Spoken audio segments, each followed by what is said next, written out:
now for a little rest after breakfast. Ah, this is the life. Wait a sec. Isn't something important supposed to happen today? Oh, today's our big day! We're supposed to leave the Fortress of Maripede! Come on, we've got to go complete the release procedures now!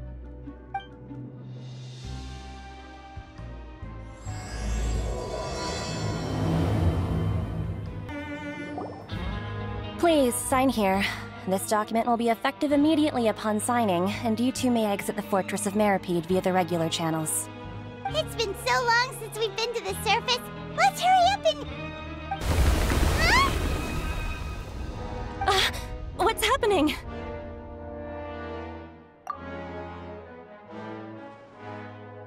I'm fine, thanks. But I wonder what that tremor was just now.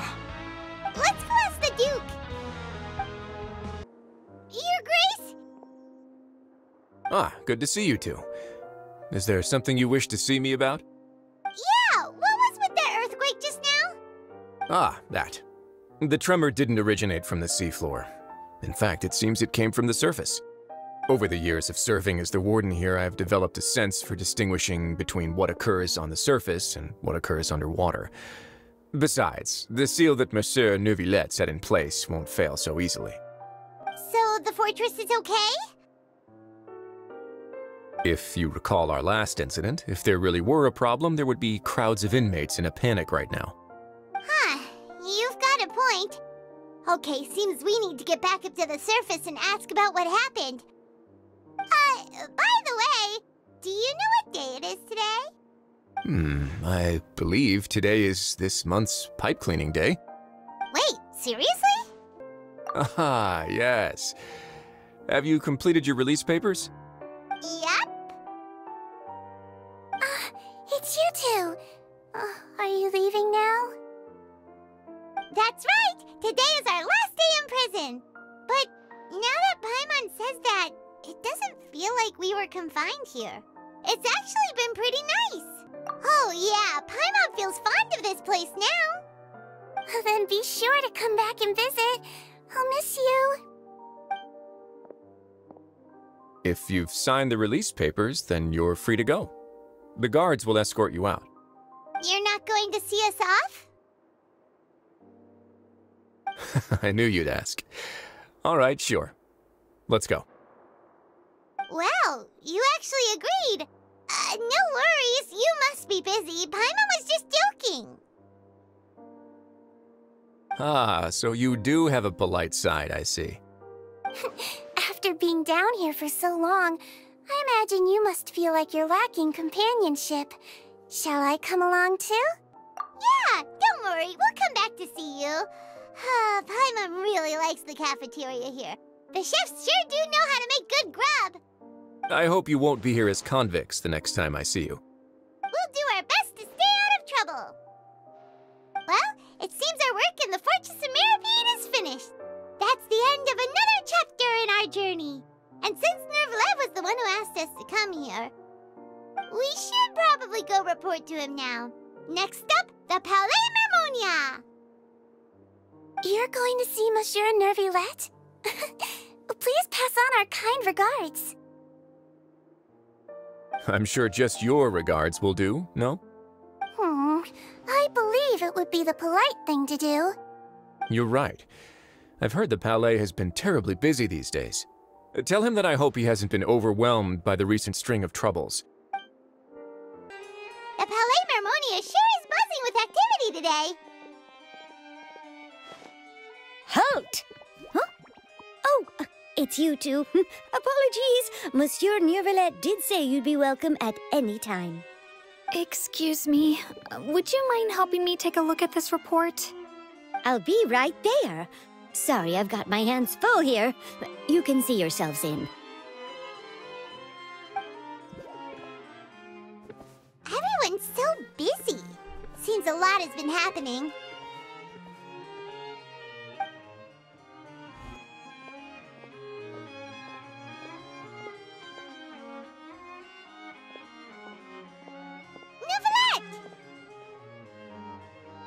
Hello.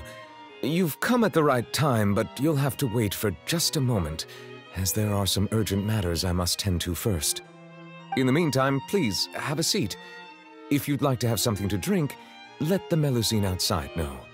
That's all right. We just ate. Very well, then. Let's take a break over there while we wait for him to finish his work.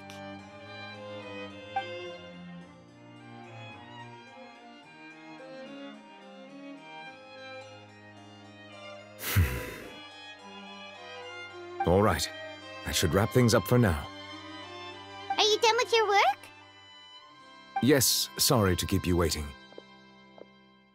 Today should be the day you were released from the Fortress of Meripede, and it appears that you have managed to complete all the release paperwork.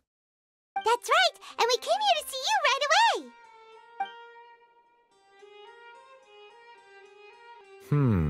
A massive whale. Do you have any idea what that might be?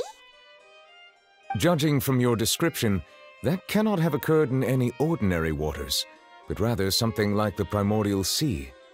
A whale of that size and shape cannot usually be found in the waters of Teyvat. Therefore, we can only assume that Child is presently immersed in primordial seawater. Immersed in primordial seawater? But how? And is he okay? Most people wouldn't be capable of entering in the first place. I'm not completely sure how he could have gotten there myself. Yes? What is it? Ah, right! Paimon felt it too! We asked the Duke and he said it wasn't from underwater, so we figured you might know something about it. It turns out that I have just received a report about this particular matter. In fact, that's exactly what I was busy with a moment ago. The source of the tremor was here on the surface near Poisson. After the shaking stopped, the water levels in the Poisson area rose at an alarming rate. The water levels rose? Oh no! What about all the people there? Fortunately, the water levels only rose for a short period of time and have already returned to normal now. However, I still have a bad feeling about the whole phenomenon. If the change in water levels is connected with the leaking primordial seawater, then the situation in Poisson may be much worse than it appears. Navia should be in Poisson, right?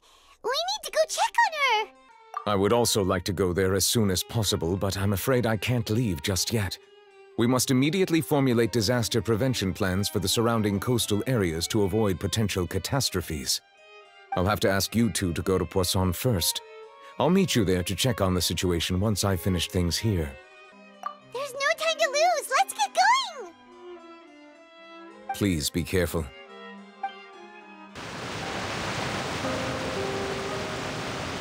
Oh no! What happened here?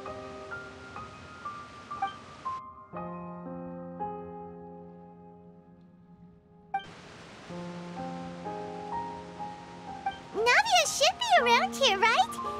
We need to make sure she's still... Paimon means we need to check on her.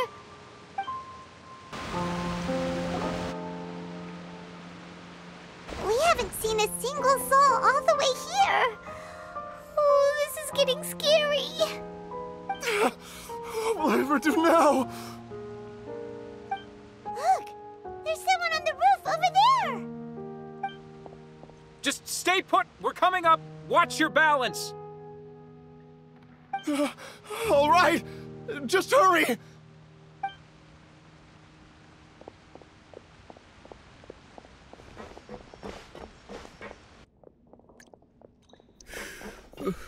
I'm not young anymore. How will I survive on my own? My Desiree! Oh, he looks pretty sad. My leg! My leg! How could this have happened?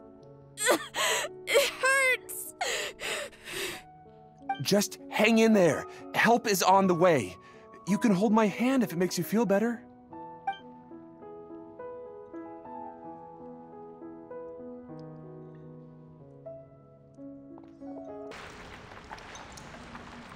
Oh, it's Navia. She's over Are you okay?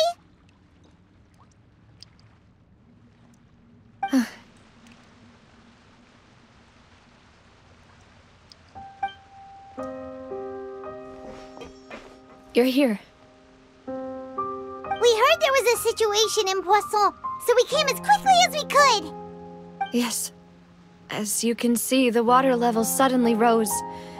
It caused quite the disturbance, in fact.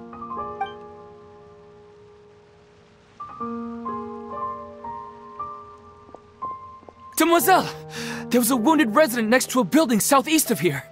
We've already transported him to safety, but we've run out of medical supplies.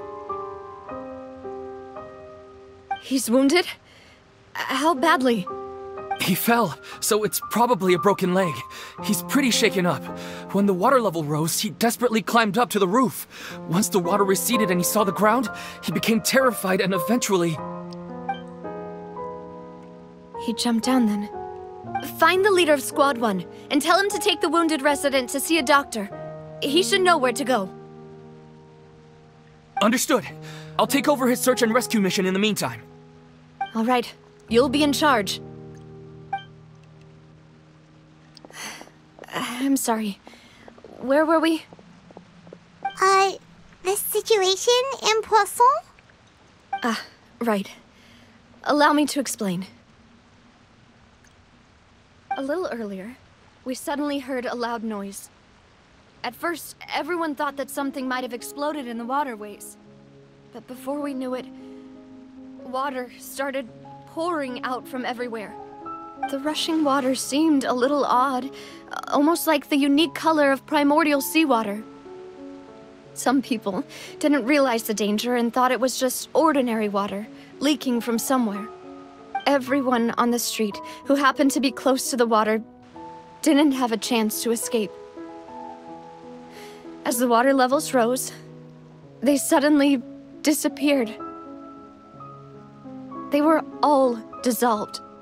Those who realized what was happening started to flee in a panic, desperately trying to get to higher ground. Many were injured in the stampede, and some people fell from significant heights.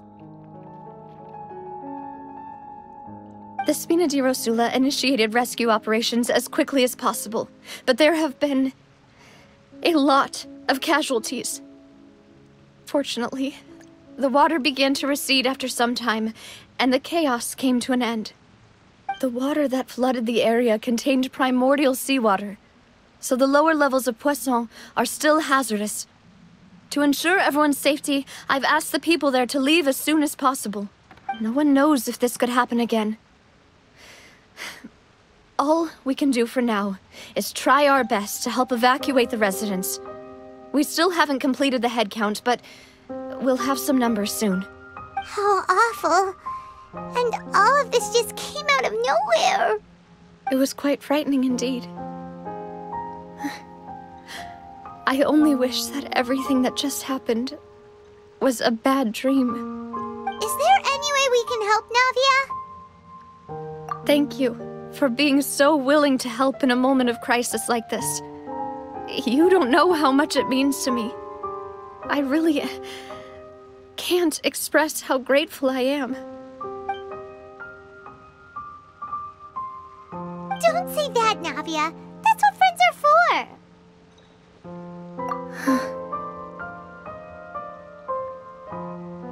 for. Demoiselle! We've got a situation here! I'll be right there. Sorry, I need to go for now.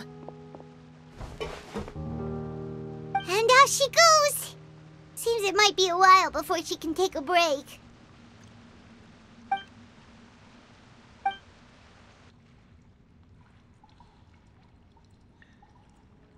Okay, the wounded are being tended to, and we finished a preliminary head count.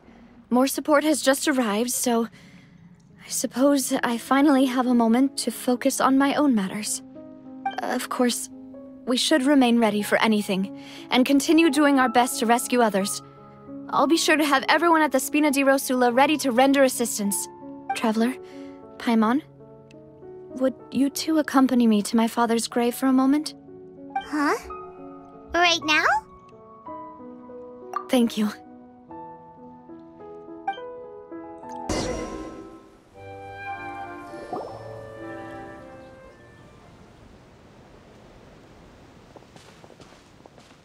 Not a lot of people here, huh?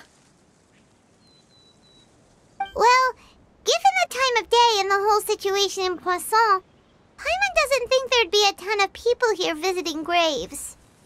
Right. That's how things are now. The living are so exhausted that they've no strength to spare any words for the dead. Navia?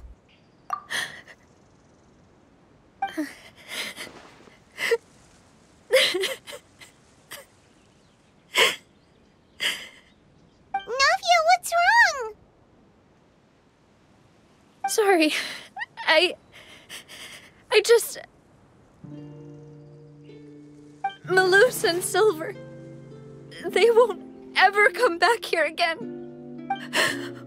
What should I do, Papa? Huh? What happened to them? Everyone agreed on the rescue plan, but still... I was the one who initiated it. They were helping evacuate the residents, but they couldn't leave in time. And they were caught in the seawater.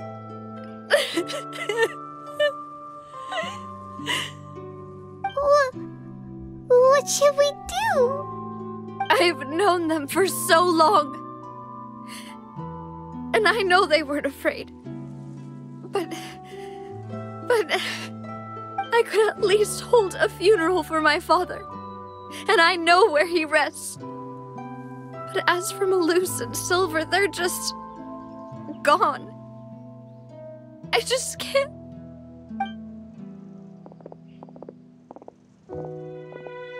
Everything looks so clean after it rains. Even the gravestones. I didn't expect that you'd enjoy a glass of red wine in front of Master Callus's grave. I can understand. Besides, the scenery here isn't half bad. See, it's not just me. I always want to bring something when I visit Papa. Perhaps we might even have a picnic. He wouldn't be angry, would he? How could Master ever be upset with you, Demoiselle? Yet the cemetery is the home of those who have passed, is it not? Everyone ends up here sooner or later, no matter who you are. Buying yourself a plot in advance, are you? No need yet. But when I do, I hope you'll let me be buried beside Master Callus, Demoiselle. Hey, stop joking around. I'm quite serious. That way, it'll save us both the trip to see each other whenever you visit your father's grave. That makes sense. In that case, could I be buried on his other side? After all, besides you, Demoiselle, the two of us could certainly be considered Master's closest companions, no? Personally, I believe we fill those shoes just fine. Why are you bringing this up all of a sudden? Seriously. All right. I'll remember your requests. But I'd really prefer not to talk about this stuff. And what do you mean by saving me a trip? I'd make the journey even if I had to visit you two somewhere else. I'd promised to let them rest in peace here. But here I am breaking that promise. I'm sorry for letting you see me in a mess like this. I don't usually cry, really. Paimon doesn't know how to help you feel better.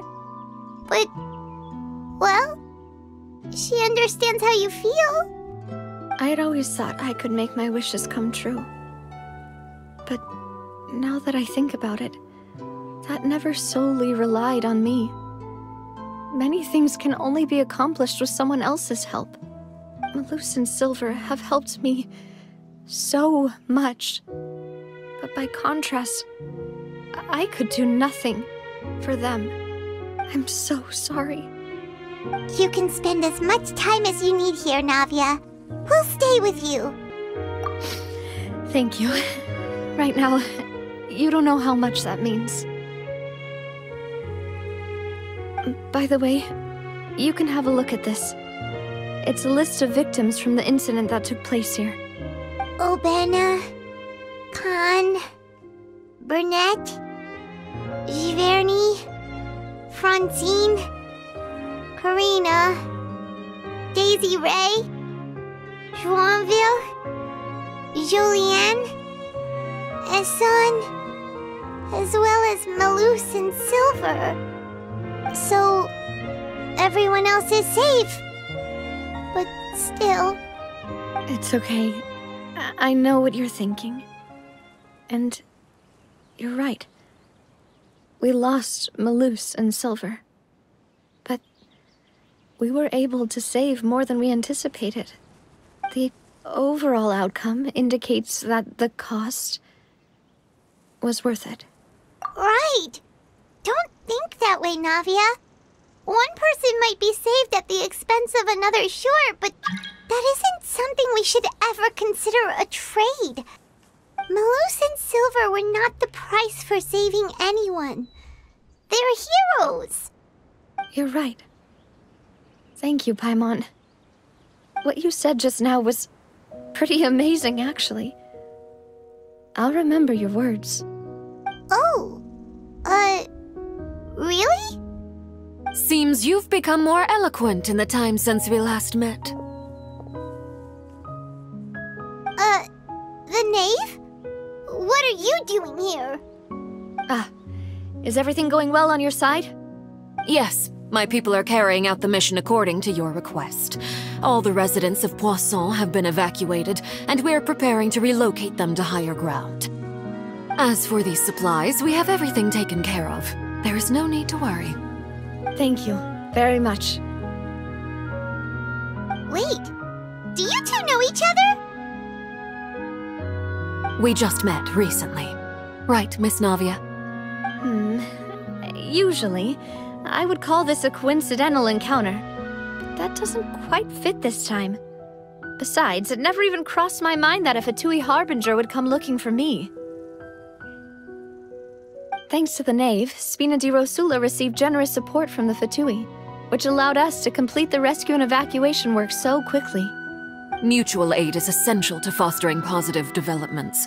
We were already in the area, in any case, so it was nothing. That said, I must say that you're a lot sharper than you let on. I'm sure you understand what I mean. I apologize for all the ways in which I tested you previously. We've never worked with a Fatui before, and it's extremely important for us to know who we're working with. My subordinates have reported that Fatui soldiers have been observing water levels and taking head counts in various locations. I hear that they've also prepared a large amount of emergency supplies. I'm quite surprised. This is nothing to brag about, nor do I intend to. It is simply the way of powerful organizations to act forcefully, whether they are doing good or ill. You've witnessed that firsthand, in any case.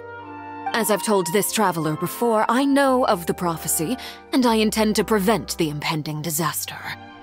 Lending your organization a hand was a natural first step in accomplishing that. As such, do not be troubled by this token of our sincerity. Perhaps one day, you'll also be able to help me in the same way. Without your help, there would have been many more casualties. I won't forget your kindness. Furthermore, I sincerely regret what happened to Malus and Silver. I only wish that my people could have arrived a little earlier to prevent this from happening. Don't say that. You and your subordinates did everything you could. As Paimon said, Malus and Silver didn't choose to sacrifice themselves for any specific person. And they weren't the price paid for others' salvation. They chose to become heroes themselves. I've never liked hearing people put it that way. It's like trying to relieve pain by saying some noble-sounding words. But right now, there's nothing more suitable. They really did become heroes. You're right. I'm sorry for your loss, Miss Navia. Water is life to Fontaine's people, and it also spells disaster. It's no wonder that people always say that prophecies represent fate. Fortunately, I've never been one for such opinions. So, you're one who will try to change fate, then? Of course. That is why I'm going to Hotel Bouffe de Thé. I still have some things to take care of, and the children need my attention. By the way, Traveler, Paimon, one more thing. Alright, then we'll just... Huh? This isn't right. Paimon thought you would ask us to walk with you for a moment so you could tell us something in private. That is a clever and useful conversation technique, which I do like to use when necessary. But there's no need today. It would not hurt to have Miss Navia listening in. Traveler, I'm sure you remember that I said we could work together when we had the chance. You and I both know that there may be issues with the Primordial Sea. Previously, it was the fortress of Maripede's sluice gate, and this time it was the water levels in Poisson. These are both signals. Indeed. Allow me to share the latest intel I've received from the House of the Hearth's intelligence network with you. During some recent investigations, a child claimed to have discovered some ruins near Poisson. The ruins date back to ancient times, and seem to be worth investigating in many ways. Judging by the dating of the ruins, they may be related to the prophecy and the coming crisis. The situation is becoming more urgent, so any pertinent information will prove extremely precious. My people initially came to prepare for ruin exploration. Unexpectedly, this disaster struck, and at present, we're all busy prioritizing the rescue effort. So that's why the Fatui were already in Poisson.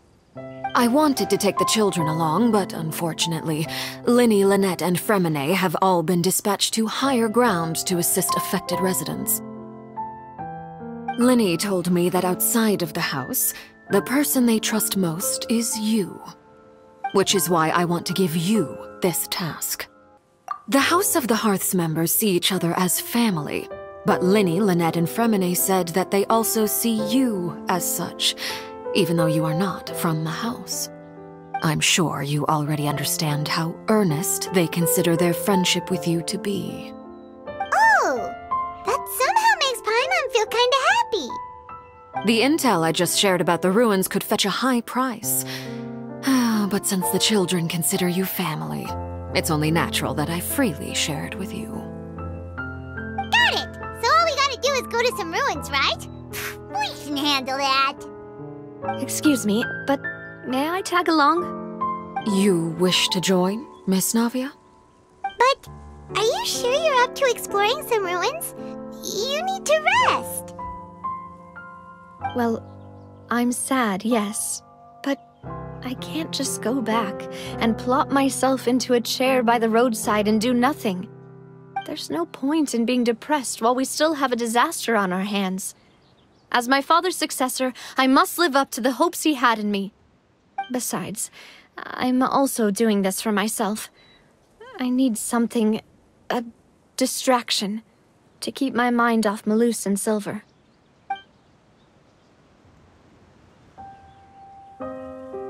Since you put it that way, I have no objections. What do you say, Traveler? All right, the ruins are to the south of Poisson. Here's the map.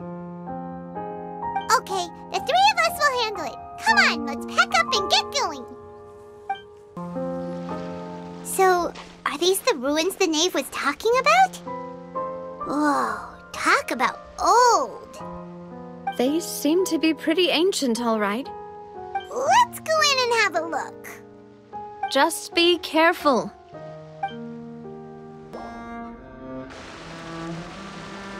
This place has also been contaminated by primordial seawater. Yeah. And a lot of it, too. A Fontainian would most likely dissolve the moment they fell in. Right! You can't go down if there's primordial seawater. It's too dangerous, and it won't be any help for you to just stay here. Don't get Paimon wrong. We're not saying you're useless. It's just that... No, you're right. I can't do anything in this situation. I'll leave this to you.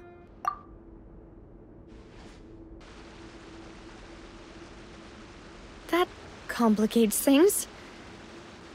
Maybe the only way left is forward. In that case, do you want to wait for us here? The water levels here are unstable, and there's a chance the water will rise. So, staying here wouldn't be safe either.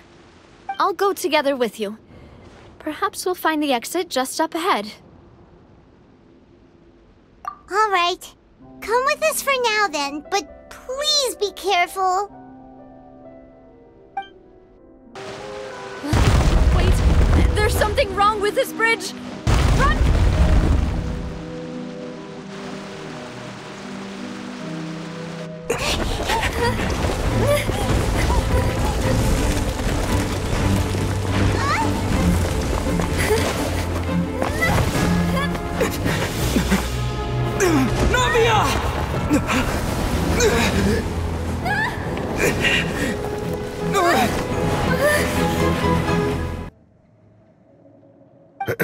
Demoiselle? Huh? Demoiselle, what are you doing here by yourself? Would you be standing here till dark if I hadn't come to get you? Maybe she just wants some time to herself, Maloose. Hmm? Oh, was I sleeping? Yes, it would appear so. I must be tired. That's quite possible. However, you were the one that suggested we go out for a walk. Oh, right. I nearly forgot. It must have slipped my mind when I dozed off. I haven't had a nap today yet. Have I? This is a familiar feeling, yet something's a little strange. Is something the matter, Demoiselle? Oh, no. No, I'm fine. I was just trying to recall why we came out for a walk. Do you remember Mr. Giverny? He'd requested our help before with foreign merchants who had a debt dispute with him, and we'd resolved the matter not long ago. We were headed to see how things were going with him at the moment. Ah, right. Yes. I remember now. Oh? Miss Navia. Ah, Mr. Maloose. And Mr. Silver, too. It's good to see all of you. How have you been? I've been great. Thanks to your help, those bothersome merchants finally realized that I wasn't the one they were looking for. Why, I wasn't even the guarantor for that person. They were knocking at my door day and night. Even my neighbor, Obina, was getting fed up with them. Sometimes force is required to calm someone down and get them to listen to what you have to say. That's right. Oh, by the way, Burnett, what was it that you wanted to give to Miss Navia again? Oh, yes. One moment, I have it right here. Miss Navia, these are some flower seeds that I prepared. Please take them. They're a very good variety, and they'll become very big and beautiful once they bloom. I don't know what we would have done without your help, so this is a little token of our appreciation. I hope you won't refuse. Ah, did you cultivate them yourself? Thank you so much. I'll certainly take them. Maloose, we do still have some empty flower pots at home, right? Why, we can have as many pots as you'd like, demoiselle. Perfect. In that case, we'll swap out some of the decorative plants for some of Mrs. Burnett's flowers. Very well. Wait. Something seems to be off here. Excuse me, madam. If I'm not mistaken, your name is Burnett, correct? That's right. Is something wrong? No, it's nothing. This is the first time we've ever met, but your name seemed familiar to me. I must have heard it when I was discussing things with your husband previously. I've heard this name before. Sometime recently, I'm sure of it. And why are there so few people around here? Where did everyone go? We must mind the time, demoiselle. We still have important things to attend to today. Huh? We do? Like what? Well, now, did you forget? Miss Navia, here you are. I've been looking for you. Please, come to the Opera House. Your trial is about to begin. My trial? Wait, why would I need to go to the Opera House? Yes, she's right, demoiselle. It's just about time now, so we should get going. Oh? All right then. Look, it's Navia! She's here! And her 2 attendants are with her. Goodness, everyone's finally here. There sure are a lot of people here to see the trial. And they all seem to be oddly excited about something. I even know some of these people. Karina, Desiree, Joyville, Jolien, Essen. Why are so many people here? And why do I have no recollection of this case? And as for the judge... huh? Where's Monsieur Neuvillette? Please sit in the defendant's seat. Don't worry, Silver and I shall accompany you. All right. But are you sure you can stand behind me? Typically, it wouldn't be allowed, but today is an exception. Hey, what kind of place do they think this is? Come on, do they have any idea what they're doing? Seriously. Enough with the whispering! Could someone please tell me where Monsieur Neuvillette is? And why I'm standing trial? My dear Miss Navia, have you not yet realized what you've done? In that case, allow me to explain. As all here know, you are Master Callus's successor, the head of the Spina di Rosula, someone held in high regard by every soul in Poisson. After you took over the Spina, you treated all of us just like the late Master Callus had. If anyone in need reached out to you for help, you responded. Not only you, but your butler, your subordinates, nearly everyone in the Spina di Rosula fought for the well-being of those in Poisson. Wait a moment. Aren't you just proving that I'm a good person?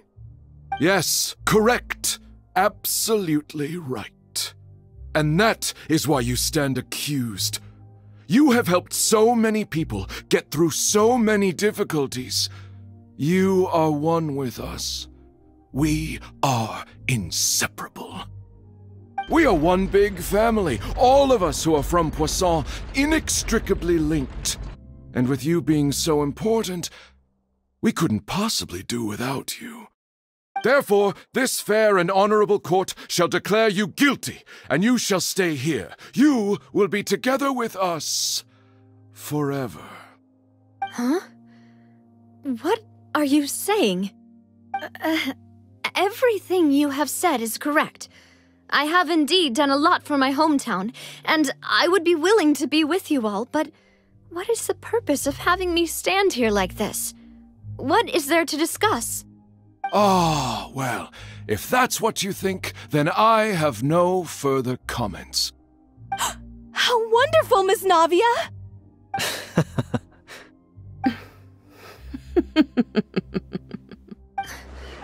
I know all these people.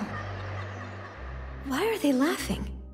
I seem to remember now. Yes, I get it. This trial is... Wait just a moment. This isn't right! Malus? What was that, Mr. Malus? Our conclusion is very clear and unanimous. Let the court judge her now. She's guilty! Stay here, Navia! You're one of us! Demoiselle, don't admit guilt. This trial means to keep you here forever. I wish to exercise my right to defend Our Lady. Mistress Ronville, you only know of Navia's goodness, but nothing of her utterly independent mind. She was born a free and independent spirit. She has never been tied down by anything. Indeed, even the death of Master Callus couldn't stop her. Her actions cannot serve as proof that she identifies herself as part of any group. She merely acted as an individual, extending her hand to help others. Please do not mistake her actions as being otherwise. Really? As an individual, you say? Don't forget, we are all Fontainians here. This is the nation of justice, the nation of Hydro! Even if Miss Navia only voluntarily rendered her assistance, that doesn't change the fact that her beautiful soul must return to everyone. Water accepts all, blends with all. It will surely accept her kindness. Everything is measured here in the nation of Hydro, and in the end, everyone shall meld together. Thus, when a unanimous opinion emerges, that opinion represents justice. Now I speak for everyone. Our opinion is consistent. Navia should stay. We and Navia are one. And you would call this justice? Preposterous. You are merely jealous that Demoiselle still has a chance to exist as an individual. Have you forgotten how much you all once longed to become individuals, to become independent? Do you mean to defy our justice? If your justice is flawed, then why should we acknowledge it? As you said, we can also have our own justice.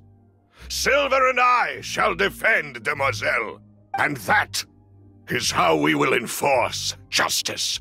Ugh, my head... It hurts. Demoiselle. Silver, it hurts. My head is spinning. All I can see is stars swirling in front of me. I remember now.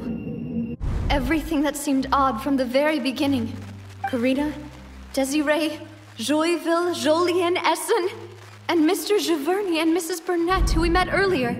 Even Malus and Silver. I don't want to admit it, but they're all dead. Don't be afraid, and don't admit guilt. We will protect you to the very end. Absurd! Who are you to say that she cannot be judged? We are the majority, and in the nation of trials, the majority is absolute justice. We are the will of all. Don't let them escape! We shall keep Navia here with us! Mr. Malus and Mr. Silver, must you be so stubborn? How could the two of you possibly hope to stand against the collective? Do not resist. This judgment is fair and just. Navia belongs to us. After all that happened, she should not be left alone in Poisson. What are you saying? No more excuses! She says we're jealous. Jealous? How could she possibly be an independent individual? What's with these people? Who's jealous of her? She belongs to us! Miss Navia, she... Silence! That's...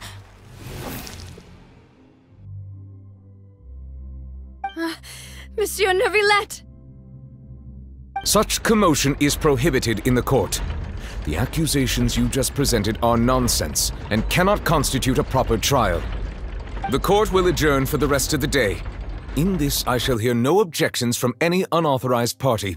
Our thanks, Monsieur Neuvillette. Please leave with me, Miss Navia, while there is still time. But... Go on now, Demoiselle. This is your only chance to leave this place. What, can't bear to leave us behind or something? Malus. My apologies. I couldn't resist making one little joke once I realized that this shall be our last goodbye. Malus. Silver. Quickly, you must come now. Goodbye, Demoiselle. Farewell. No, wait! Just a second! Navia? You're awake. Good.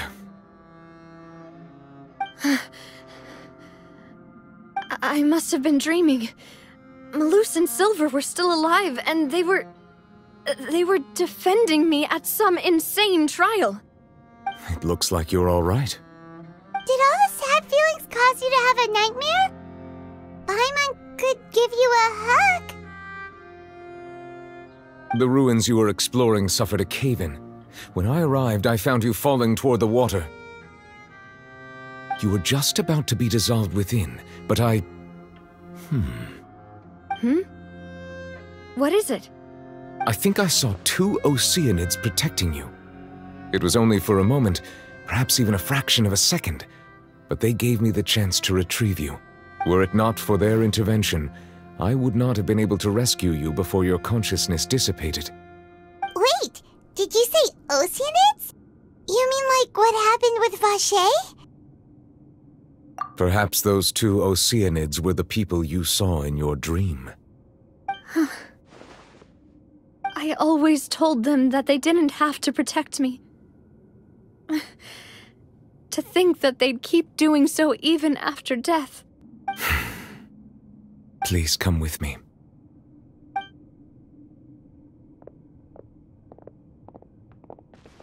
Neverlet, are you okay? Oh, I am quite all right. Perhaps there's something we could chat about? Why do you look so stiff all of a sudden?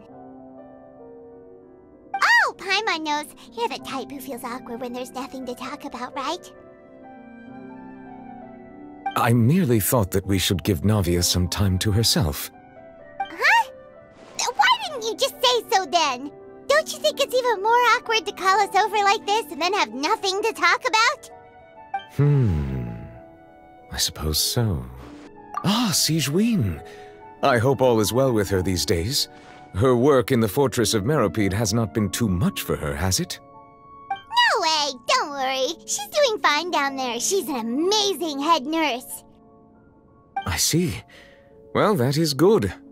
I have always worried that Sigewinne would need a lot of time to understand the world of humanity, just as I have. Oh, and the Duke also says hi!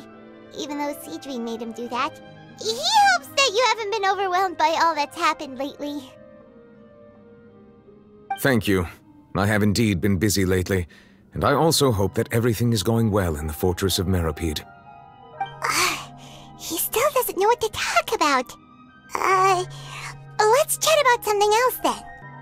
So, Neverlet, you're probably quite the swimmer, huh? Yes, of course. This isn't going anywhere. Let's try something else. How did you find these ruins? Did the knave tell you? Yes, in fact. I had arranged to meet you in Poisson, but when I arrived, I discovered that the Fatui were helping the residents evacuate. They had even transported a large quantity of supplies to the area. Amid my astonishment, I ran into the knave, and we had a chat. She informed me that she had asked you to investigate the ancient ruins here. Yeah, we originally planned to meet up with you, but we thought you might still be busy with all those official documents. We didn't think exploring the ruins would take very long, and who would have thought you'd wrap things up so quickly?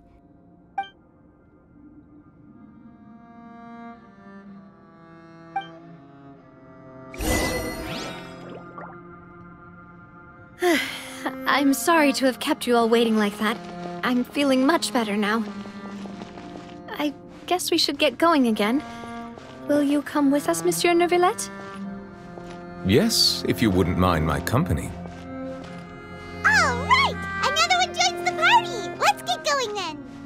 Oh no, another unstable path. Watch your step! Watch out! There are rocks falling over here! It seems we're almost at the top. Keep it up!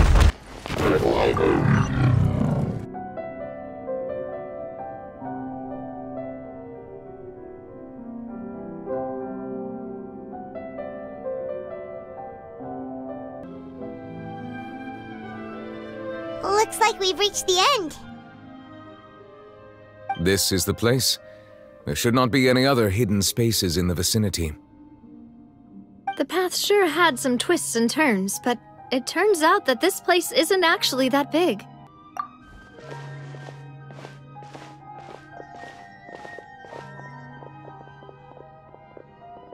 Stone slates? It seems like they were put here as an offering. Could we take them down and have a look? Perhaps we should just leave them be for now. There are 4 locations in total, but only 3 stone slates. The slate that should be in the first empty spot is missing. The surrounding walls also show signs of damage.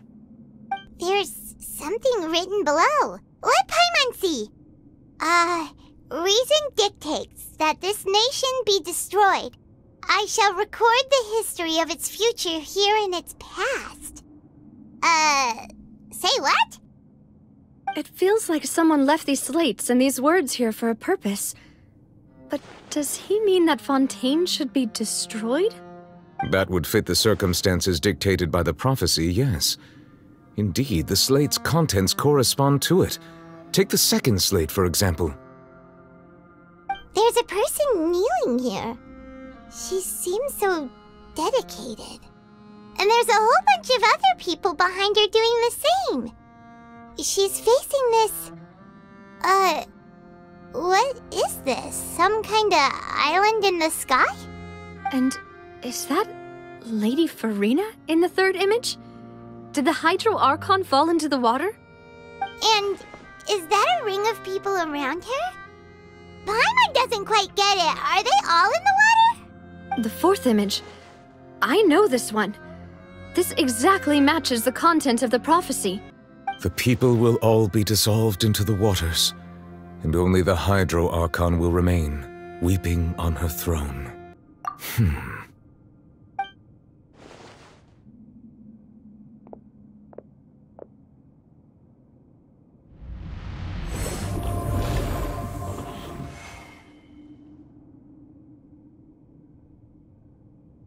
More information should be hidden in these slates, but I fear I cannot easily uncover it, most likely due to us missing the first slate. I am very sorry. Don't blame yourself, Monsieur Neuvillette.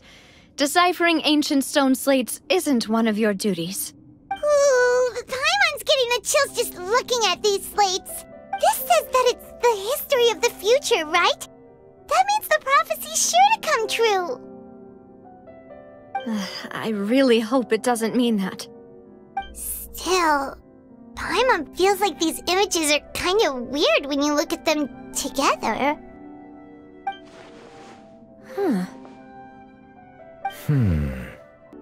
That's right! If the images are in chronological order, shouldn't the fourth, the waters drowning Fontaine, come before the third, where the Hydro Archon herself falls into the water? And yet the order is reversed here.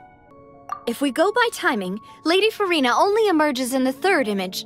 That means that the person in the second image might be the previous Hydro Archon.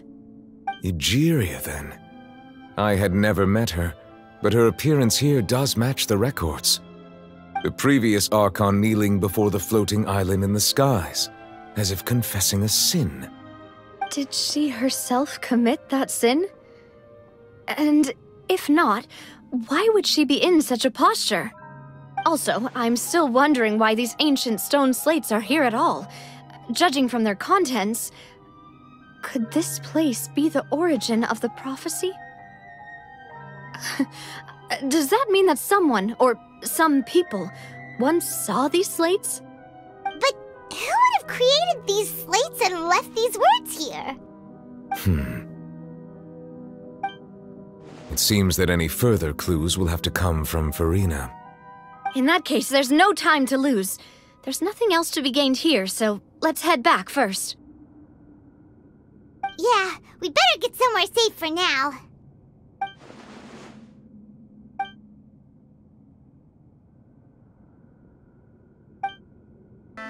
Let's split up here. I'm going to check on what's happening with the Spina.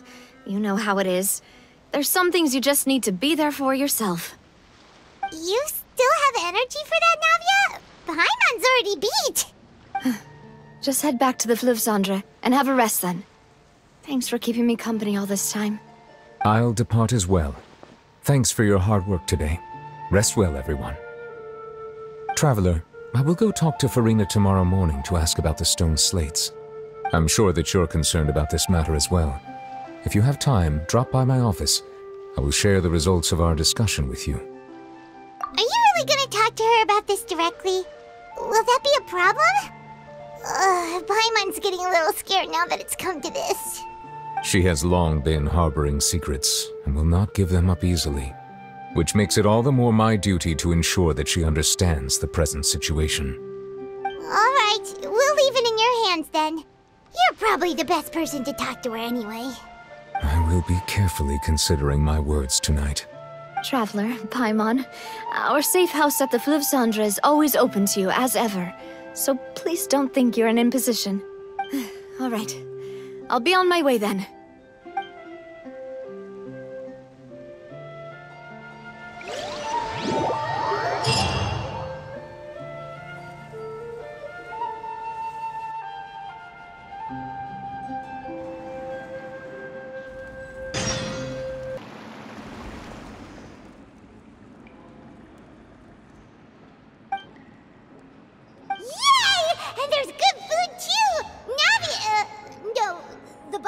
Is the best. Ooh, desserts. Nice. These are all Paimon's. Paimon's already starting to forget what happened today. Oh, that voice. Is that who I think it is? Huh? It's you two. What are you doing in Fontaine?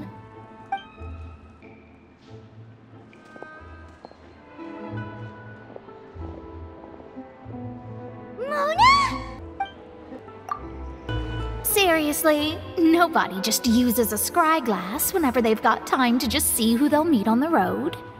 Still, we didn't expect to see you here. Wait, you're not a Fontainian, are you, Mona? Well, I have some business to attend to here, so I booked a hotel in the city. I was just out for a stroll when I bumped into you. Quite unexpectedly, if I might add. Why did you think I was from Fontaine, though? Is that because Magistus doesn't sound much like a Mondstadter surname? Yeah, let's go with that. Well, I used to have my own surname, which was, well, some other thing. Either way, the old hag told me when she took me as her disciple that the first step to being a great astrologist's pupil was to change that name. There was nothing for it, really. She really is amazing at astrology, so I changed my name to what it is now according to her wishes. To my surprise, however, Magistus is not the name of some ancient house or clan. It isn't? Nope. Although it is used by us in place of surnames, it generally just means great. Wow! Imagine including a boast in your name. Wait, are you gonna have to put that into your genealogy as well? I reckon so.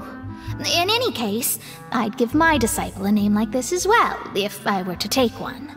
Astromancer Barbeloth Trismegistus. Whoa, that's a long one. Does it also mean great or something? My name means Mona the Great Astrologist. As for the old hag, hers is, in plain speech, the thrice-as-great Scholar of the Stars. Just take it as a title specific to astrologists. Thrice as great? That's so petty. I know, right? That's just how she is. She used to call herself Magistus, actually, but when she took me in, she changed her name to Trismegistus. Talk about excessive. Magistus is thus the calling card of our school, so to speak, which makes it about the same as a surname. It's all right if you don't get it. You can look into it further should you need to study astrology more deeply. That sounds terrible! But anyway, you're not Fontainian, are you, Mona? You're from Mondstadt, right? Well, I was born in Mondstadt, yes. My parents migrated to Dorman Port, and I traveled with the old hag for a while, after which I settled down in Mondstadt City. Oh, that's a good thing then. At least we know you won't be dissolved by Fontaine's waters. Speaking of that, I'm sure you're aware that a bunch of things have happened here in Fontaine, right? I know you're not a local, but I'd avoid getting too close to any water that looks strange all the same. There's something ominous about it. Well, the water, I mean. That was the main reason, yes. Just a while back, the Steambird invited me to take part in a panel and speak about the circulation of the prophecy as an astrologist. The invitation was sent quite early on. I don't think anyone expected Fontaine to be in this much trouble. What do you make of that prophecy, Mona? Just tell us what you think as an astrologist. Your word would go a long way to make things more certain and less scary. What I can tell you is that I'm an astrologist, and that this prophecy concerns the fate of Fontaine, even that of all Tevat. Ascertaining this is akin to reading the fortune of the whole world. I'm afraid that this is scary. But on the flip side, the prophecy is so huge and powerful that it must surely come from a powerful visionary. Its contents involve the fate of the world. Disregarding it would be a mistake. A visionary? Sounds really powerful and all, but does such a person really exist? Of course. The old hag could do it, and I'd bet there are others amongst those Hexenzirkel colleagues of hers who could do something similar. Huh? Are you sure? All right, I'll help you. It isn't often that I see you with such a serious look on your face.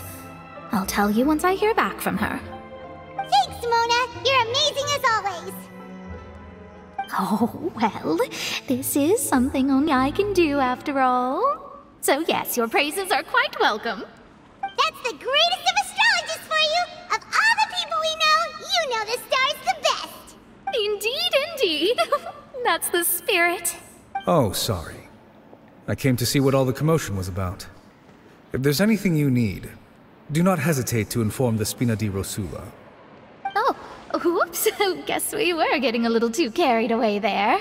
Well, I'll go tend to my own business now. If I receive any news, I'll be sure to come find you two again. And there she goes, quick as rushing water. And here we are with the Spina guy giving us suspicious looks. Right, but we were able to recruit Mona's help, didn't we? Our Fontanian friends will thank us someday. Good morning. To be honest, I'm still feeling kinda sleepy. But it's time to get up, Traveler. We agreed to go see Neuvillette, so let's pack it up and get going.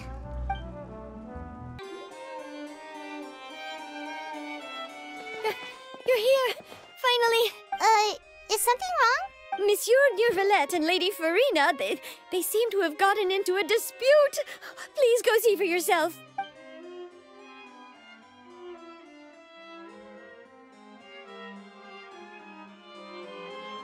Like I said, I've already explained everything! And yet the problem has not been properly solved. There is little space for excuses between us. It is not my intention to offend you, but please, tell me where you stand. You are the Hydro Archon Focalor, are you not? Look at this. This is a list of the victims from the recent Poisson incident.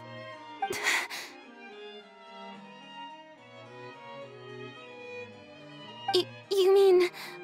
they're all... We did not arrive in time to avert this disaster, and I will not have it happen again. I will say this once more. You must tell me everything you know. Yesterday, I found 3 stone slates in some ancient ruins near Poisson. Do you know anything about those? Seriously? You're questioning me like this is a court case now. I don't know anything about that. But you found them in some ancient ruins, you say? That's correct, which is why I came to ask you some questions. There should have been 4 slates, but one of them was missing. The other 3 featured different images that seemed to correlate to the prophecy. The prophecy? The second of these slates depicts the previous Hydro Archon Egeria kneeling before a floating island in the sky, as if confessing something. Do you know nothing of this either? I don't. I've never seen such slates. I'll ask you again. Do you really have no information regarding the previous Archon? My deciphering of the slates indicates that the Hydro Archon Egeria once had to confess to, or apologize for, a certain sin. If anyone would know about it, it should be you. All gods don't have the same secrets, you know. She was herself and I'm me. Is it really so strange that I know nothing? I understand your concerns, but I'm sorry. I just don't have anything to tell you. Forgive me for saying this now, Lady Farina, but I have long known of your various secret investigations into certain matters. There are several indications that you have been investigating the prophecy on the sly. This is not strange in itself, considering that you are the Hydro Archon. But it is strange that you should also claim to not know any of Egeria's secrets, as well as do nothing following your inquiries. You have never been as superficial as you have presented yourself to be, nor are you a fool. And yet, your behavior is very inconsistent.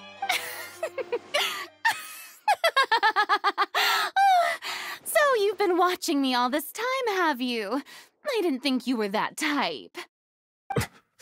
You... Well, since you know about my secret investigations, then you should know I'm actually working to take care of it. There's no point questioning or suspecting me. You're the Eudix, but you're still my subordinate. You should be following my lead. Just trust in me. You're Archon, and do as I say. Never mind whether you can truly convince yourself to or not. It'll all turn out fine. That's all I have to say. We do not discuss this matter again. Oh, the opera's about to start. Toodles!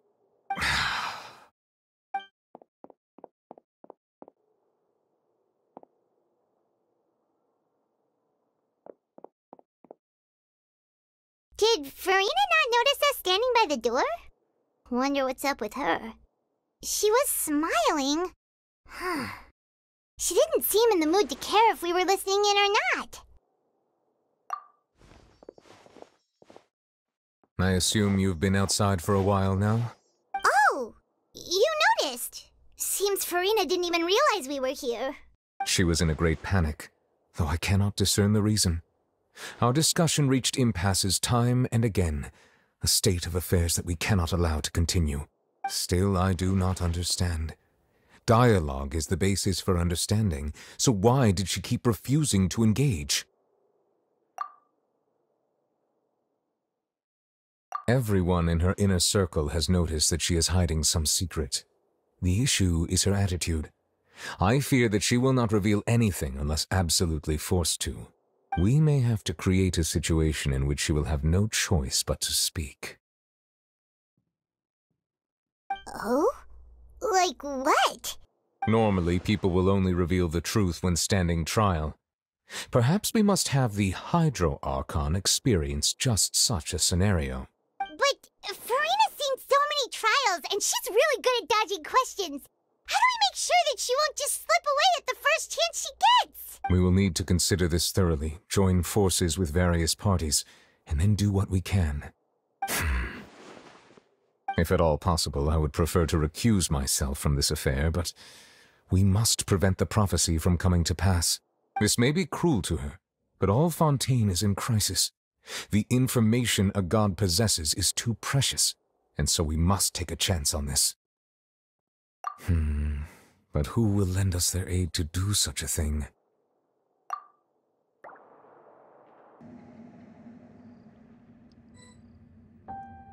Well, that's everyone, huh? Speaking of which, it was pretty smart of you to think of hiding here. Poisson was just involved in a disaster, so it's presently devoid of people. That naturally makes it the best choice. And here you are drinking tea like it's the most natural thing in the world, huh? That's what family should do. Sit and enjoy a leisurely time together. It's nice to enjoy tea here, you know? Care for a cup?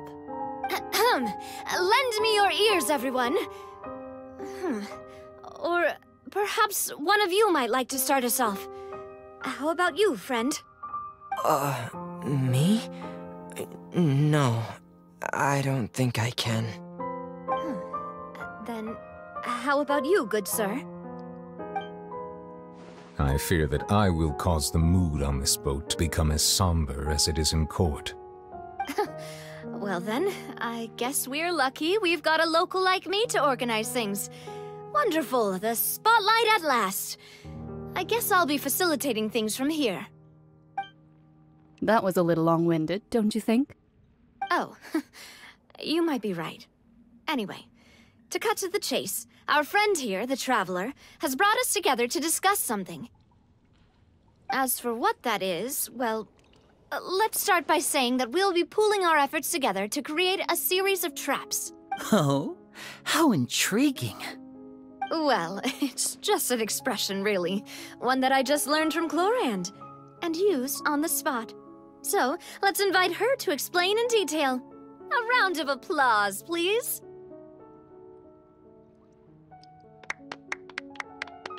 Huh? Didn't you say that you would be facilitating this? Oh, come now. Your work doesn't involve much public speaking, right? This is a good chance to practice. You might even pick up some fancy oratory tricks to impress your boss with in the future. I see. And what does my boss say? He is glad that you consider him your boss. Do go on.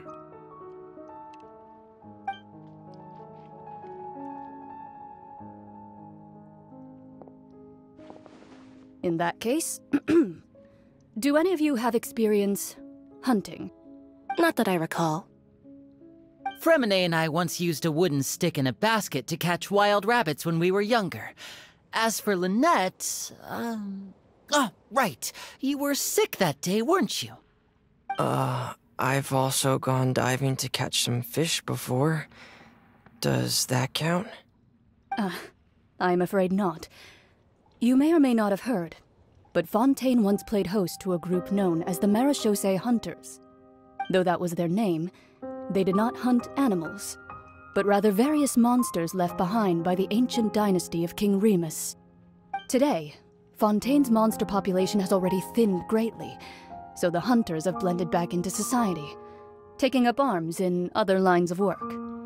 They even left a unique methodology of hunting in their wake. A trap comprises of the following components: bait, a trigger, and a containment device. Sometimes a lethal implement will also be necessary to deal with the prey. So, if we were to build a trap together, right now, what would you choose to build it with? For me, I would prefer something basket-shaped. Pigeons and rabbits will see the bait and naturally enter the snare. Our line of work requires a deft hand, and we're some of the best in the industry, so you can count on our techniques. You used some of those techniques while moving the people of Poisson, didn't you? My subordinates mentioned that you even performed some magic for the bawling children. Yes, and I even managed to gather some intelligence in the meantime. I'm quite the multitasker if I do say so myself. I'm afraid I can't claim that as my strong suit. I prefer more stable methods, like placing bait in the water and waiting for the fish to come within reach. That's the kind of method I would count on. Calm and steady. Exactly the kind of person who would catch loads of fish. And I can be their assistant. With discretion, I'm sure. I'd probably use some sort of mechanical animal. Papa once bought me some small clockwork squirrels, mice, and such. When placed in the forest, they can attract others of their kind. I remember that you liked those too, didn't you? I did. And that would be a good way to go about it. If they're realistic enough, animals of the same kind will follow them all the way to the trap. What about you, Monsieur Neuvillette? I fear I do not have any related experience. That makes sense. You usually solve problems directly, without the use of any such tricks. But I do have one more question for you, Monsieur. If we were to create a trap now, how would you design it? I would like for it to be effective, but bring no harm to the prey. A more gentle trap would be ideal. Kind as always. However, Our intention doesn't necessarily change the containment device and the type of implement we need. If we wanted to kill the prey in one strike, we would need a powerful implement. However, that also goes for prey that must be captured and safely contained. Wait, why's that? Only a hunter who's a true expert at subduing their prey can snare it without harming it. The line that divides life and death is often exceedingly thin. So are we going hunting together? Huh. We hadn't thought of seeing ourselves as hunters. It kinda works, but maybe it's still not the best metaphor. If our means of capturing and dealing with our prey is to put them on trial, then the hunting metaphor is actually quite accurate. But we shall require much more courage than any hunter to judge a god, a being whose seat is an exalted throne. Oh, so that's what's going on. Sounds very interesting.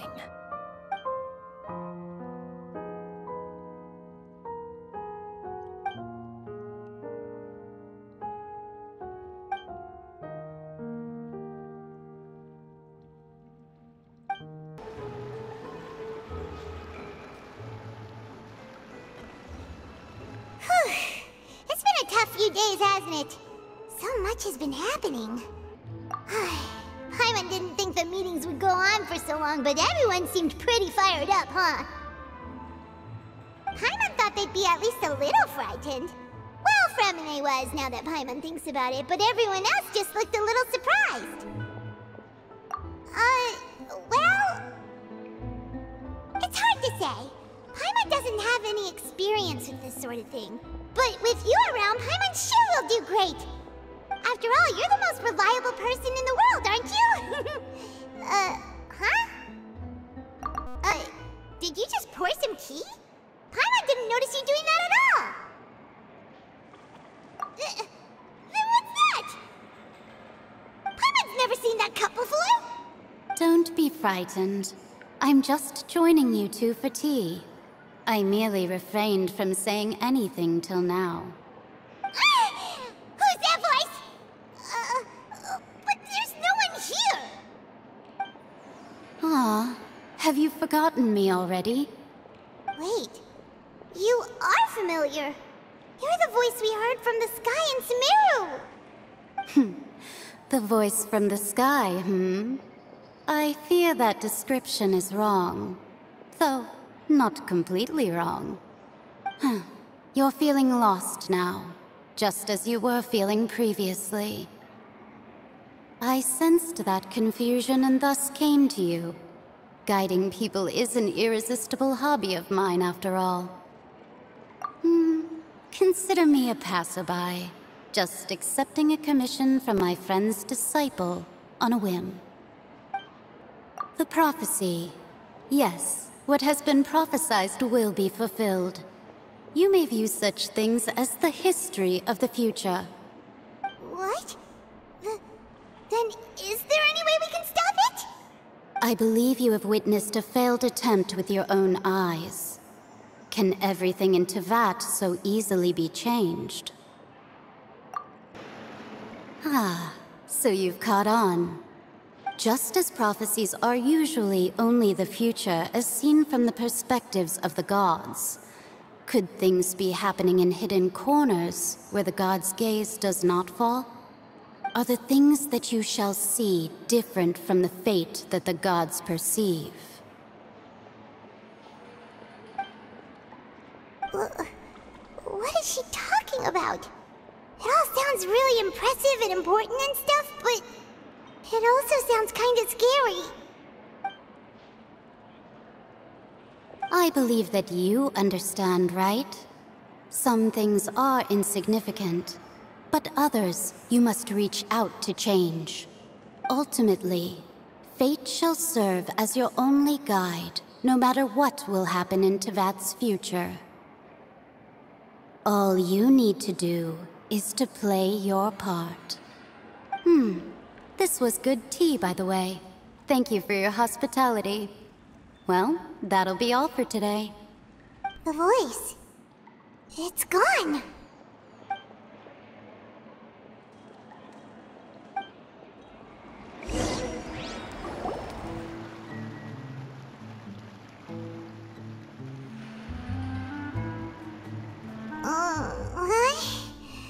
Paimon hears someone talking. Alright, coming! Hey, it's you who's getting lazy, okay?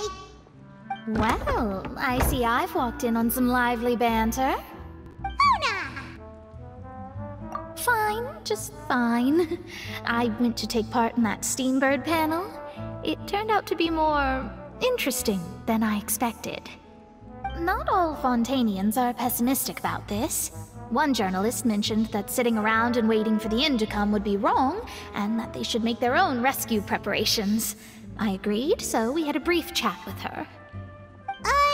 Did she have pink hair by any chance? Why, yes! It was Charlotte. You remember her, right? That daredevil journalist? I'm in full support of her view. Prophecies are very important, but how can people allow their lives commandeered by just a few words? That's right! Paimon's glad to hear something sensible for once. Ah, yes. About what we had discussed before. I did try, but I'm afraid I couldn't reach the old hag. I'll try again tonight, but I wouldn't get your hopes up. Huh?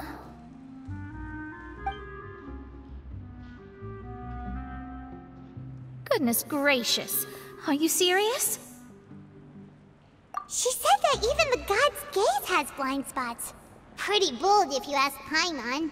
Most people would believe the gods to be all-knowing, right? The Hexen Circle members are certainly anything but ordinary. As for the mage named N, the old hag has mentioned her a few times. She said that N's sense of direction is incredible, and that she loves guiding those who are lost. But I've never met her, and if she were still alive, she'd be... well, suffice it to say that the hag's at least a few hundred now, and N's been around for longer than that. Whoa, the Hexen Circle sounds like a scary group. But they must really stay in shape to live so long. Their abilities alone are pretty terrifying. If she came to see you personally, then the problem you're facing must truly be of great importance. Well, it's not like Paimon could understand anything she said. Yes, she was quite cryptic, but I suspect she means that there is still a way to turn things around. She didn't say when or what that would be, though, so... perhaps it is something that you cannot know right now.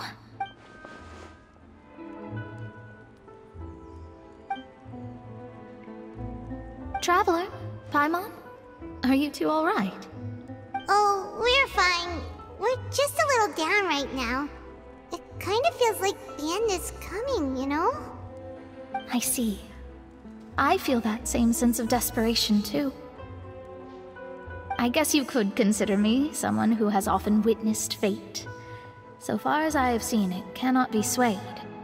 But even so, I still hope for, and believe in, miracles. Astrology is eternal and rational, but fate may not be. It is cruel, but it can also be beautiful. Perhaps that's what N was trying to tell you. Not to lose heart, and to believe that what you are seeing playing out before you is not yet set in stone. I did originally think of steering clear of all this, but I couldn't. Even if this is all futile, I still wish to help everyone. If we don't struggle to the last, then how can we face the end when it comes? Huh. You do have a point. There I go, talking about astrological principles again. Sorry about that. The moment I start talking about work-related stuff... I need to get going. It was worth trying to comfort you, even if only a little. I believe that you'll help those who are struggling in the same way I did. I suppose that might be why we always seem to meet by coincidence. Paimon feels kind of moved by what Mona said, but also kind of sad too. Hey, Traveler, Paimon suddenly feels like going outside for a walk. Let's go. Let's walk around the city, shall we? There's a few spots we always like to walk by. Huh? Our names are written in this newspaper. What's going on? Let Paimon see! The underwater underwater stronghold, the Fortress of Maripede has continued in its noble autonomy. But that does not mean that others cannot interact with it. My recent attempts to enter the fortress bore little fruit. Huh. Guess Charlotte still hasn't given up on that. Thus, did an Outlander friend become the focus of this report. A blonde adventurer with their white fairy, legends trailing in their wake. It is said that this mysterious traveler once visited the underwater fortress. So while the fortress's interior remains a mystery behind closed doors, do not fear, for the tales of the traveler contain surprises in spades. Journalist Charlotte's biggest scoop yet, the Traveler's Trail, World Walker. Huh. Charlotte took so many awesome photos of us and we never even noticed her. She hasn't been able to get a hold of anything at the fortress, so since we're easier to find, she's using us as the subject matter instead? Ugh, seriously? Well, fine. Those headlines and photos do look cool, so Paimon will forgive her this time.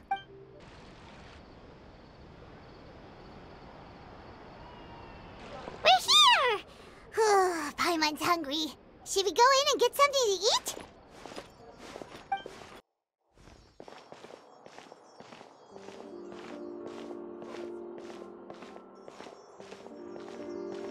Hey, quick!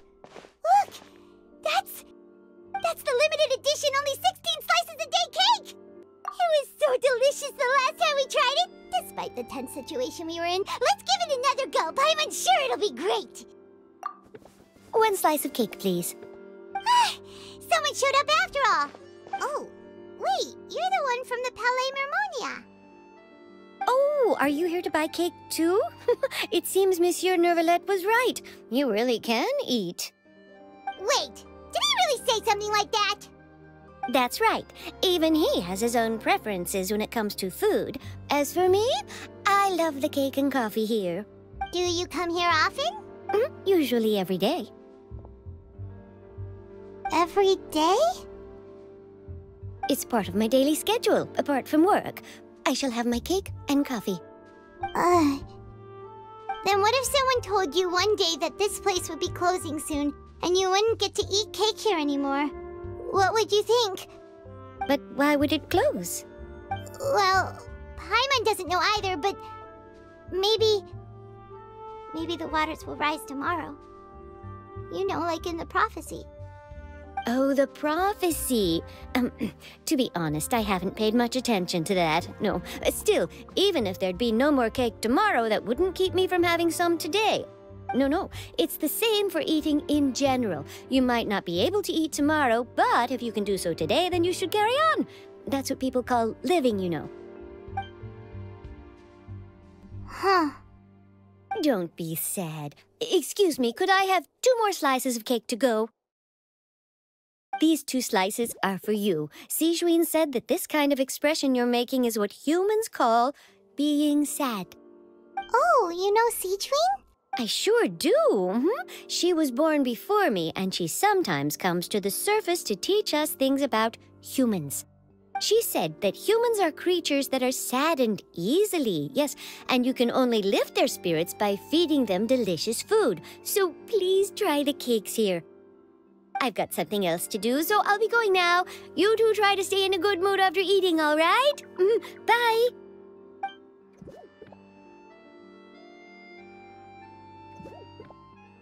And there she goes. All right, let's dig in. Paimon's sure this cake will be delicious. It's more delicious than last time, and the flavor gets even better with a sip of tea. It sure would be nice if we could come again tomorrow. Sure would be nice if we could always eat delicious food here. Oh, we're near the Steambird office. Let's go look for Charlotte and have a chat. Wow! If it isn't the Traveler and Paimon! Oh, have you seen the article I wrote about you? Ha! You've got some nerve! You just used us to make some quick mora! Oh, you needn't worry about that. I heard that you were in Poisson some time back, so I sent you a letter to discuss just that. It appears you didn't receive it, though. It's all right, though. I've set aside the amount intended for you. I've even set the table with some food. Really? Oh, you're the best! You're almost a little too easy to win over, Paimon. If I were a journalist with ulterior motives, you'd be in trouble now, you know. Oh, Paimon knows you're not like that. Still, what brings you here all of a sudden? Were you looking for me? When Mona mentioned you, we thought of coming to see you at work. I see. It seems you've already bumped into Mona here in Fontaine. So she mentioned me? What did she say? She said that you're a real daredevil of a journalist. Nice. In which case, can this daredevil journalist dare to request an exclusive interview with the legendary traveler and Paimon? Huh? So your article in the paper today doesn't count?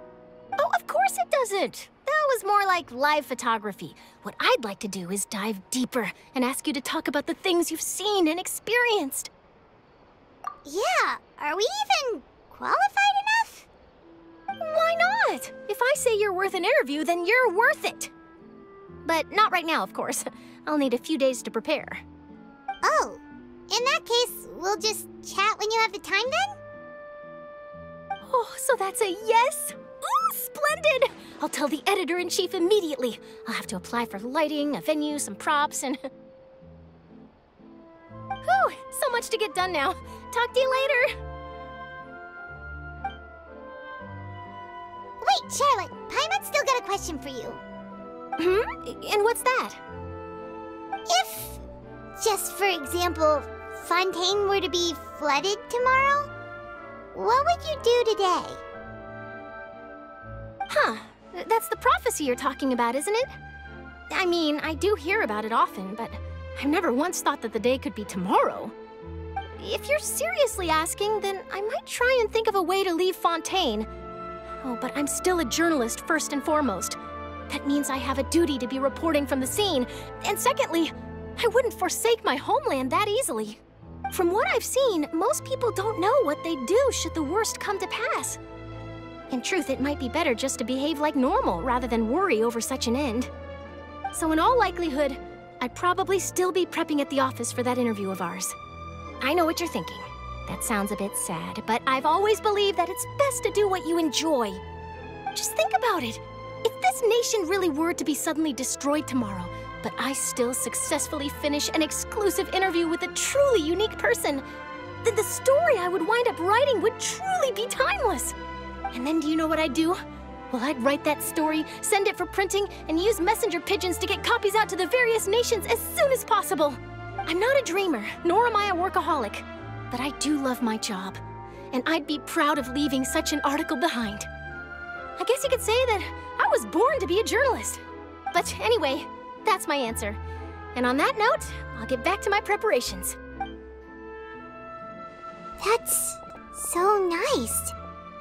All of a sudden, Paimon actually kinda envies her. Anyway, let's go and take a look at the sea, shall we?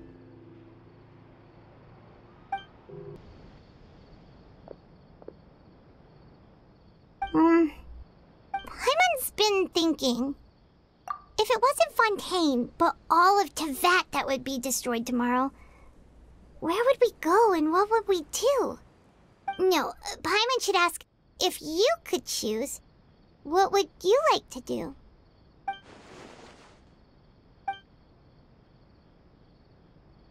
We've always been moving to the next destination, so we haven't spent much time thinking about these kinds of things. We didn't have to either, with us always being on the road and whatnot. You mean, still traveling? Huh. Wait, isn't that what we've always been doing?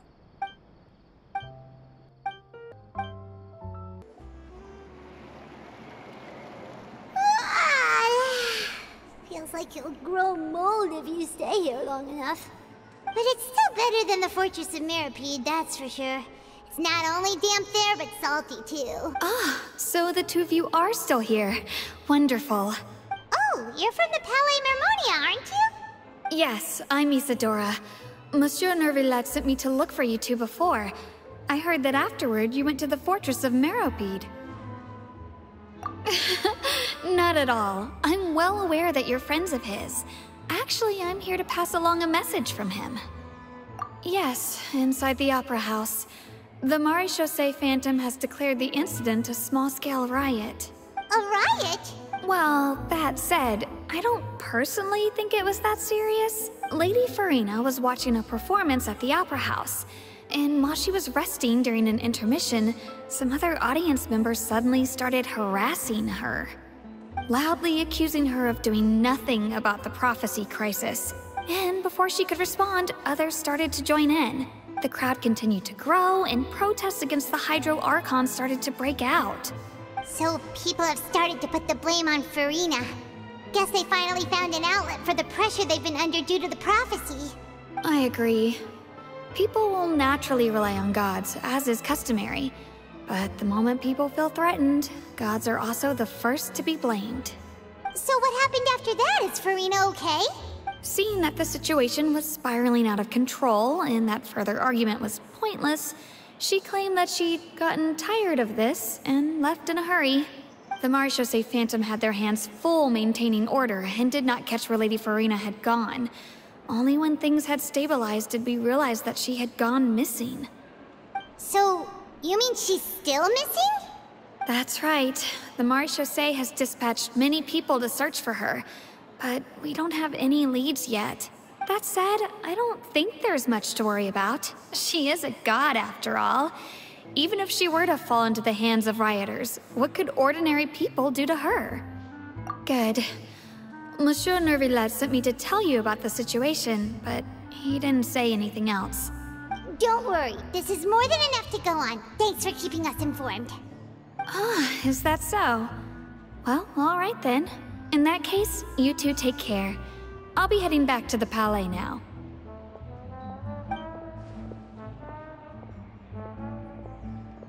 Well, sounds like we should hurry over to Poisson then. If we know Farina, she won't try to fix things in this situation. Instead, she'll look for a place to wait out the heat. And, as we also know, she may be loud and dramatic, but she doesn't have a heart of stone. When Nervillet was talking to her in the Palais Mermonia, and she heard about Poisson, she couldn't hide her sadness and remorse. It would be hard for her to ignore being accused by the public today. Paimon thinks Farina's probably taken the opportunity to slip away to Poisson and try to relieve the sense of guilt that she's feeling. Huh. Well, what do you think? Paimon knows the answer, of course, but Paimon can do the analysis to back it up too. Cool, huh? In that case, there's not a moment to lose. Poisson, here we come!